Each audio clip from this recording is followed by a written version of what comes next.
All right, so today in the shop we got our 2020 Case Maxim 125 with a 2019 HLA SnowWing 4203W with the Edge Flex technology. And the driver of this machine was complaining that he was losing a lot of snow between the wing and the main moldboard when he was plowing. So he brought it back here, and the wing and the shoe for the wing down here, they were all a little bit bent, so we spent the day yesterday bending them back and getting it as close as we can. But even after all that, I noticed that down here in the corner there's still a big gap where the snow was escaping from.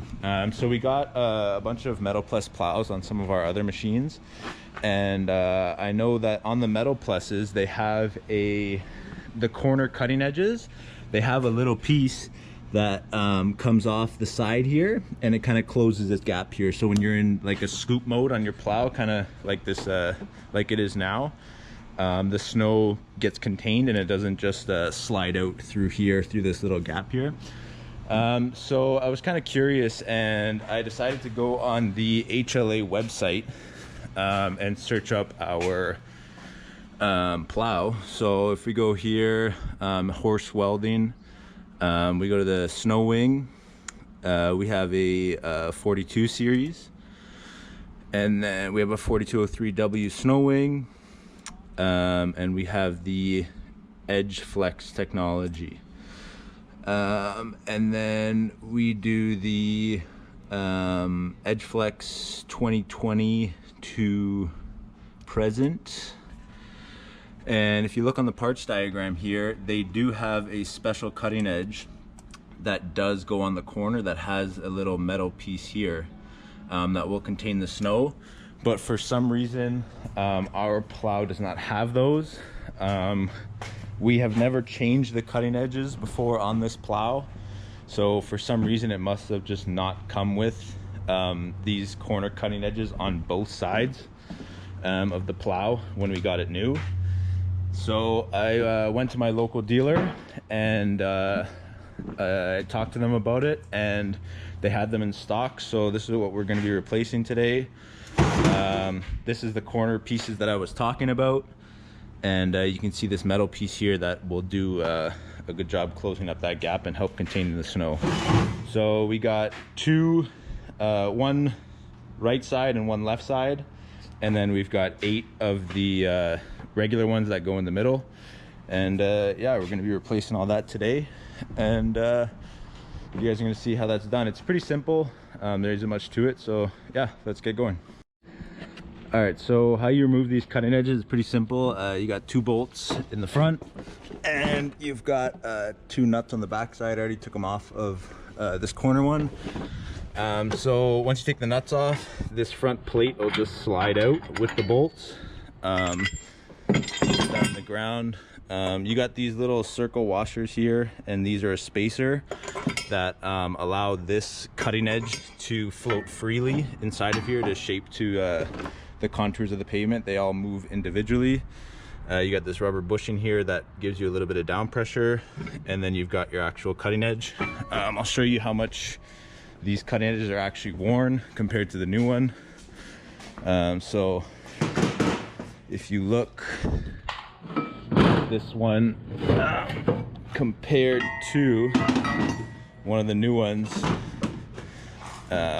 you can kind of see here how much they are worn down. Looks like a good 1.5 inches, maybe 2 inches. So it's a good thing that we are replacing these, because they are getting pretty close to the pivot point inside there that allows them to slide freely up and down. So yeah, that's about it. And I'm gonna set you guys up on a time lapse, and we'll get all these changed, and then I'll show you guys the finished product when it's all done.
Alright, so once you got all your old cutting edges off, put the new ones on. Take your new cutting edge, kind of hangs off of this back lip here inside of the square. Just hangs there. I got this bucket here to help hold it up. And then you put your rubber bushing inside here. Next thing, with your new hardware, you're going to put your washers on the front of the bolts. And both of those slide through the front here on this, and then you got your spacers here that prevent you from over tightening the bolt and allow the cutting edge to float up and down. So those go on the back side of the plate, and then you just take your whole thing, put it on, kind of just slides in there, and then put your new nuts on the back side, tighten it all up, and then you're good to go. So we'll get that done for the rest of them, and then yeah, that's it.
All right, so now we got all the cutting edges tightened up and bolted down, ready to go. I don't know if you guys can kind of see it, but I mean that these things, they move around, contour to the edge of the the pavement. You can see on the corner here what I was talking about the gap here. Now there's a metal plate there blocking it, so it should contain the snow a lot better. The other thing we noticed when this machine came in is the actuator here on the right side. It was seeping fluid out of it. Nothing crazy, but we thought right now when we got in the shop, it's a good time to get it rebuilt. So that's out getting rebuilt, and then once that comes back, we get it put back on. This machine will go back to site and hopefully does a lot better of a job containing the snow, and hopefully we get to try it again. Go out plowing another time this year, because it is currently February 20th or 22nd, I'm not sure. It's about 10 degrees here in Toronto, Ontario in Canada, so we'll see if we get to go out plowing another time. But yeah, all right, thanks for watching.